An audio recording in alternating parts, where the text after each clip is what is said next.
ሰላም እንዴት ናችሁ? ውድ ሃፒነስ ፕሮፐርቲ ዩቲዩብ ቻናል ተከታታዮች ዛሬ 9 ለሽያጭ የቀረቡ ከተማችን ላይ እጅግ በጣም ቆንጆ ቤቶችን እየተመረጡ ይዤላችሁ ቀርብ ያለሁኝ አንድ ባንድ የማስጎበኛችሁ ይሆናል። ለዚህ ዩቲዩብ ቻናል አዲስ ሆናችሁ ካላችሁ ሰብስክራይብ በማድረግ ቤተሰብ እንድትሆኑ በትህትና ጠይቃለን። መልካም ጊዜ መልካም ቆይታ፣ ሙሉን ተከታተሉ። ፊጋ አካባቢ ለሽያጭ ቀረበ ቆንጆ ቪላ ቤት ነው ዛሬ ያመጣሁላችሁ። ግቢው በጥቂቱ እንደምታዩት 2 መኪና መያዝ ይችላል። ከዋናው አስፓልት 100 ሜትር አይገባም። እጅግ በጣም ቅርብ ነው። ሰፈሩ የለማ ኮምፓውንድ ውስጥ የሚገኝ ጽድት ያለ ቪላ ቤት ነው። ይሄን የመሰለ ሳሎን እናገኛለን ማለት ነው። የዚህ ቤት ስፋት 171 ካሬ ሜትር ነው። በውስጡ 3 መኝታ አለው፣ 2 መታጠቢያ ቤት አለው። ይሄ ማስተር ቤድሩም ነው። ሰፋ ያለ ነው። ብርሃን ያገኛል። የራሱ ቁም ሳጥንና የራሱ ሻወር ሽንት ቤት አለው። ማስተር ቤድሩሙ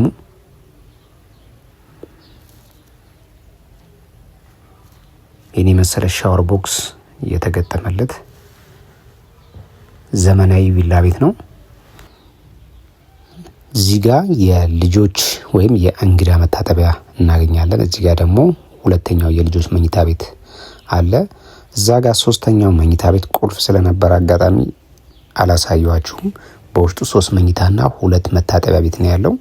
አሁን ደግሞ በጀርባ በኩል ወደሚገኙት አንድ ትራዲሽናል ኪችን አለው፣ አንድ ሰፊ ሰርቪስ እና አንድ ደግሞ የሰርቪስ ሻወር ሽንት ቤት አለ ማለት ነው። ይሄ ትራዲሽናል ኪችን በጀርባ በኩል የሚገኘው ነው። ዋጋ 20 ሚሊዮን ብር ይባላል። ዲጂታል ካርታ አለው። ቀርባችሁ መደራደር ትችላላችሁ። 525 ካሬ በይዞታ አዲስ ቪላ በካርታ ደግሞ 425 ካሬ የሆነ ትልቅ ግቢ ወሰን አካባቢ የሚገኝ አዲስ ቪላ ይዤላችሁ መጥቻለሁ። ውስጡን አስጎበኛችኋለሁ። ዋጋውንም እነግራችኋለሁ። ለገባ እንደምታዩት ሰፊ ኮሪደር አለ። በስተግራ በኩል ሳሎን እናገኛለን። ሰፊ ነው። ሰፊ ግቢ ስላለው ቤቶችም ክፍሎችም ሰፋፊ ናቸው። ይሄ የኦፕን ኪችን ተገጥሞለታል። እዚህ ጋር ትልቅ ኦፕን ኪችን ካቢኔት ተገጥሞለታል። ይህን ይመስላል ሳሎኑ። እዚህ ጋር በስተቀኝ በኩል ማስተር ቤድሩሙ እናገኛለን። ይህን ይመስላል ማስተር ቤድሩሙ። ሰፊ ነው እንደምታዩት። ትልቅ የሆነ ቁም ሳጥን ተገጥሞለታል። ይህን ይመስላል 425 ካሬ በካርታ በይዞታ ደግሞ 525 ካሬ ወሰን አካባቢ የሚገኝ አዲስ ቪላ።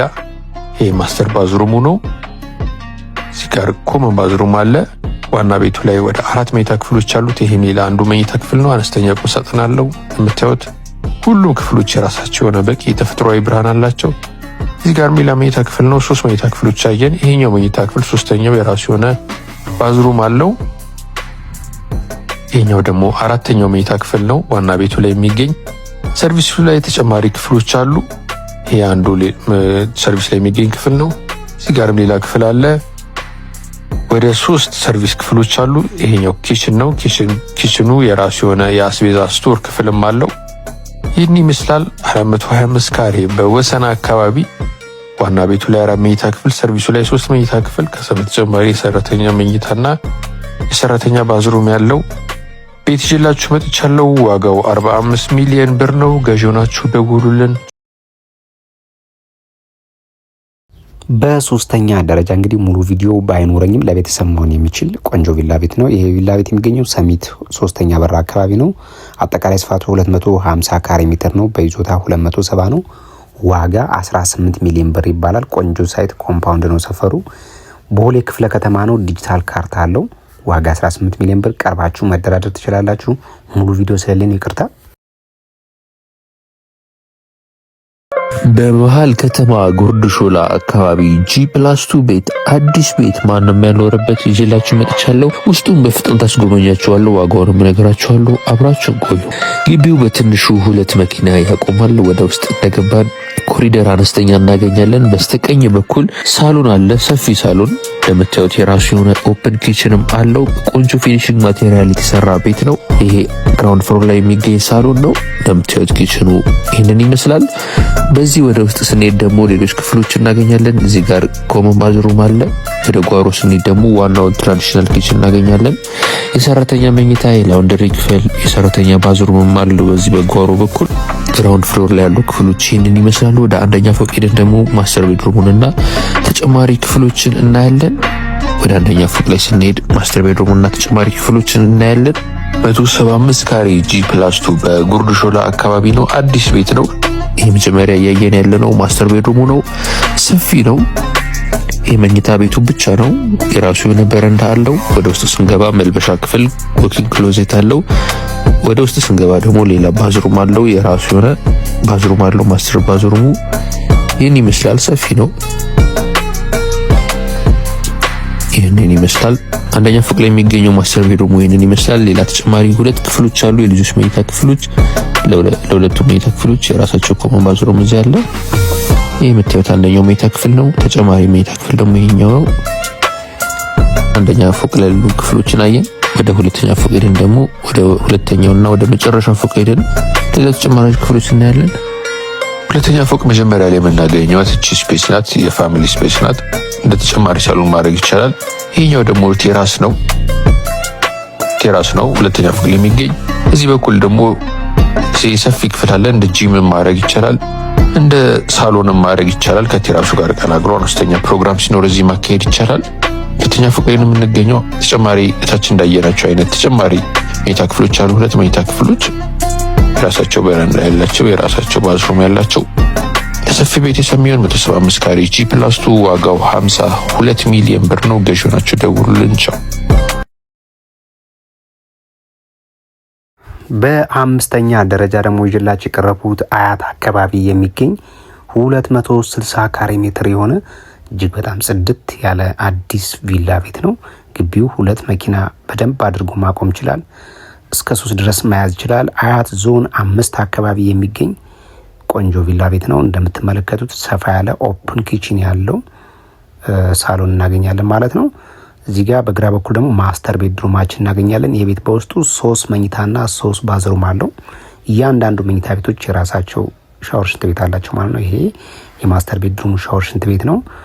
ሻወር ቦክስ መቅጠም ይቻላል ማለት ነው። ይሄ ደግሞ ሁለተኛው የልጆች መኝታ ክፍል ይህን ይመስላል። ይህም የራሱ ባኞ ቤት አለው። 3ቱም የራሳቸው ሻወር ሽንት ቤት አላቸው። ይሄ 3ኛው የልጆች መኝታ ቤት ነው። ይህም የራሱ ቁም ሳጥንና የራሱ ሻወር ሽንት ቤት አለው። እዚህ ጋር ደግሞ በጀርባ በኩል የምናገኘው ትራዲሽናል ኪችናችን ይሄን ይመስላል። በጀርባ በኩል 3 ሰርቪስ እና ላውንደሪ ቤት አለው። ከላይ 3000 ሊትር የውሃ ታንከር አለው። ዋጋ 35 ሚሊዮን ይባላል። ዲዛይኑ ከተለመዱት አሰራር ለየት ያለ ሲኤምሲ አካባቢ ፍርድ ቤቱ አካባቢ 250 ካሬ አዲስ ቪላ ግቢው 3 መኪና ማቆም የሚችል ሽላችሁ መጥቻለሁ። ውስጡን እያንዳንዱን አስጎበኛችኋለሁ። አብራችሁን ቆዩ። እንደገባን ኮሪደር እናገኛለን። በስተግራ በኩል ዋናውን ሳሎን እናገኛለን። በቆንጆ ፊኒሽንግ ማቴሪያል የተሰራ እያንዳንዱ ማቴሪያል፣ ሴራሚኩ፣ መብራቶቹ፣ አጠቃላይ ፈርኒቸሮቹ በቆንጆ ፊኒሽንግ ማቴሪያል የተሰራ ነው። ኦፕን ኪችን ካቢኔት አለው። ከሳሎኑ ስንወጣ ሌላ ኮሪደር ሆቴል የመሰለ ኮሪደር እናገኛለን። ዋና ቤቱ ላይ 3 መኝታ ክፍሎች አሉ። ከጀርባ ደግሞ ተጨማሪ 2 መኝታ ክፍሎች አሉ። አሁን ያየነው 1 መኝታ ክፍል ነው። የራሱ ቁም ሳጥን ያለው ይሄ ኮመን ባዝሩም ነው። እዚህ ጋር ማስተር ቤድሩም እናገኛለን። ወደ ውስጥ ስንገባ ሰፊ ቁም ሳጥን ተገጥሞለታል። በቆንጆ ፊኒሽንግ ማቴሪያል የተሰራ ሲኤምሲ ፍርድ ቤቱ ጋር 250 ካሬ አዲስ ቪላ ዋጋውን ተደራድራችሁ የምትገዙ። እዚህ ጋር ማስተር ባዝሩም እናገኛለን። ይህን ይመስላል። ሌላ ደግሞ የጫማ መደርደሪያ ቁም ሳጥን እዚህ ጋር አለ። ከዛ በተጨማሪ ደግሞ እዚህ ጋር 3ኛው መኝታ ክፍል አለ። የልጆች መኝታ ክፍል የራሱ ቁም ሳጥን አለው። ይሄም ዘመናዊ ዲዛይን ያለው 3 መኪና የሚያቆም የሚችል ግቢ ያለው ለአንድ ቤተሰብ በቂ የሆነ ቪላ ይሽላችሁ መጥቻለሁ። ወደ ጓሮ ስንል የእንግዳ መኝታና የሰራተኛ መኝታ ክፍል አለ። እዚህ ጋር ደግሞ ዋናው ትራዲሽናል ኪችን አለ። አንደርግራውንድ 7000 ሊትር ውሃ መያዝ የሚችላለው። ከላይ ሮቶ አለው። ይህንን ይመስላል 250 ካሬ በሲኤምሲ ፍርድ ቤቱ ጋር አዲስ ቪላ 250 ካሬ ዋጋው 35 ሚሊዮን ብር ነው። ድርድር አለው። ቻው። 7ኛ ደረጃ መምህራን ኮሌጅ አካባቢ የሚገኝ 350 ካሬ ሜትር የሆነ ግቢው በጥቂቱ ከ5 እስከ 6 መኪና በደንብ አድርጎ መያዝ የሚችል እጅግ በጣም ዘመናዊ ቪላ ቤት ነው የማሳያችሁ። በውስጡ 4 መኝታና 3 መታጠቢያ ቤት አለው። ይህን የመሰለ እጅግ በጣም ሰፊ ሳሎን ከኦፕን ኪችን ጋር እናገኛለን ማለት ነው። እዚህ ጋር ደግሞ ማስተር ቤድሩም ዋናው መኝታ ቤታችን ይህን ይመስላል። በውስጡ እንደነገርኳችሁ 4 መኝታ 3 መታጠቢያ ቤት ነው ያለው። በጀርባ በኩል ደግሞ 3 ሰርቪስ አለው። ይህን የመሰለ የማስተር ቤድሩም እጅግ በጣም ዘመናዊ የሆነ ባኞ ቤት አለ ማለት ነው። ከዋናው መንገድ እንግዲህ 50 ሜትር አይገባም። ዋጋ 35 ሚሊዮን ብር ይባላል። ቀርማችሁ መደራደር ትችላላችሁ። ዲጂታል ካርታ የተሟላ ዶክሜንት ያለው እጅግ በጣም ሌክዠሪ ቤት ነው። 250 ካሬ ማንም ያልኖረበት አዲስ ቤት G+1 ወሰን አካባቢ ነው የሚገኘው። ግቢው በትንሹ 2 መኪና ማቆም ይችላል። ውስጡን በፍጥነት አስጎበኛችኋለሁ፣ ዋጋውንም እነግራችኋለሁ። ግቢው 2 መኪና እስከ 3 መኪና ድረስ መያዝ ይችላል። ወደ ውስጥ እንደገባን በኮሪደሩ በኩል ሳሎን እናገኛለን። በቆንጆ ፊኒሺንግ ማቴሪያል የተሰራ ቤት ነው። የምታዩት ሳሎን ነው። የራሱ የሆነ ኦፕን ኪችን ያለው ነው። ትልቅ የሆነ ኦፕን ኪችን ካቢኔት ተገጥሞለታል። በሚያምር ዲዛይን በቆንጆ ፊኒሺንግ ማቴሪያል የተሰራ ቤት ነው። G+1 ነው። ሰርቪስም አለው። የራሱ የሆነ ለብቻ ደረጃ ያለው ሰርቪስ አለው። ይሄ ቤት ከዚህ በፊት ሲጠራበት የነበረው ዋጋ ላይ አስተያየት ተደርጎ ነው አሁን ለገበያ የቀረበው። አሁን በሳሎኑ በኦፕን ኪችን ወደ ኋላ ስንሄድ እዚህ ጋር ሰርቪስ እናገኛለን። ዋናው ኪችን ይሄንን ይመስላል። ሰፊ ነው። እዚህ ጋር ደግሞ አንደርግራውንድ የውሃ ታንከር አለ። ይህም እንደ ስቶር ማድረግ ይቻላል። እዚህ ጋር ባዝሩም እና ስቶር አለ። እንዳልኳችሁ ሰርቪሱ ለብቻ ደረጃ አለው። G+1 ነው። ወደ እዚህ ጋር የሰራተኛ መኝታ ክፍል አለ። ወደ ዋናው ቤት ስንመለስ በሳሎኑ በኩል ሌላ ክፍል እናገኛለን። ይሄ ክፍል የእንግዳ መኝታ ክፍል ነው፣ ወይም ደግሞ ደረጃ መውጣት ለማይችሉ ለአዛውንት መኝታ ክፍል ማድረግ ይቻላል። ወደ አንደኛ ፎቅና ወደ መጨረሻ ፎቅ ሄደን ቀሪ ክፍሎችን እናያለን። 250 ካሬ ነው። G+1 ወሰን ግሮሰሪ አካባቢ የሚገኝ ቤት ነው። G+1 በቆንጆ ፊኒሽንግ ማቴሪያል የተሰራ አዲስ ቤት፣ ማንም ያልኖረበት ቤት። አሁን እያየን ያለነው ክፍል ማስተር ቤድሩሙ ነው። የራሱ የሆነ በረንዳ አለው። ይሄ መኝታ ክፍሉ ብቻ ነው። ወደ ውስጥ ስንገባ መልበሻ ክፍሉ አለ። ይሄ መልበሻ ክፍል ነው። ዎኪንግ ክሎዜት አለው። ወደ ውስጥ ስንገባ ደግሞ ባዝሩም አለ። ማስተር ባዝሩሙ ይህንን ይመስላል። ሰፊ ነው። ገንዳም አለው። ቦክስ ሻወርም አለው። ይህን ይመስላል ማስተር ቤድሩሙ።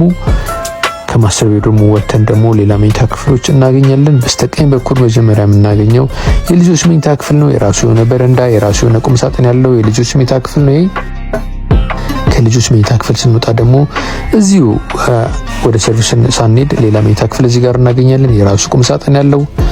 እዚህ ጋር ደግሞ ኮመን ባዝሩም አለ። የራሳቸው ባዝሩም ላይ የሌላቸው መኝታ ክፍሎች፣ ሰርቪሱ ላይ ተጨማሪ ክፍሎች እናገኛለን። ይሄ አንድ ሌላ መኝታ ክፍል ነው። እዚህ ጋርም ሌላ ክፍል አለ። ይሄኛው ባዝሩም ነው። ያሳየዋችሁ ክፍል በዚህ በመስኮቱ በኩል ያለን ቁልፍ ስለሆነ ነው። እንደ ማጥኛ ክፍል እንደ ኦፊስም ማድረግ ይቻላል። ይህን ይመስላል። በወሰን 250 ካሬ አዲስ ቤት ማንም ያልኖረበት ዋጋው 49 ሚሊዮን ብር ይባላል። እንደዛ እያልን እንግዲህ 9ኛ ደረጃ ላይ ደርሰናል። አሁን ደግሞ የማሳያችሁ በአያት አካባቢ የሚገኝ ካርታ ላይ 450 ነው። በይዞታ 500 ካሬ ሜትር ነው። የአስፓልት ግልባጭ ነው። አያት አካባቢ የሚገኝ እጅግ በጣም ዘመናዊ የሆነ ቤት ነው። እንግዲህ እንደምትመለከቱት እጅግ በጣም ሰፊ የሆነ ሳሎን እናገኛለን ከሚኒ ኦፕን ኪችን ጋር ማለት ነው። እዚህ ጋር የልጆች መኝታ ቤት እናገኛለን። በውስጡ 3 መኝታና 3 መታጠቢያ ቤት ነው ያለው። ይሄ ሁለተኛው የልጆች መኝታ ቤት ነው። እጅግ በጣም ግሩም የሆነ በቆንጆ ማቴሪያል የተሰራ ቤት ነው። ይሄ ሁለተኛው የልጆች መታጠቢያ ቤት ነው።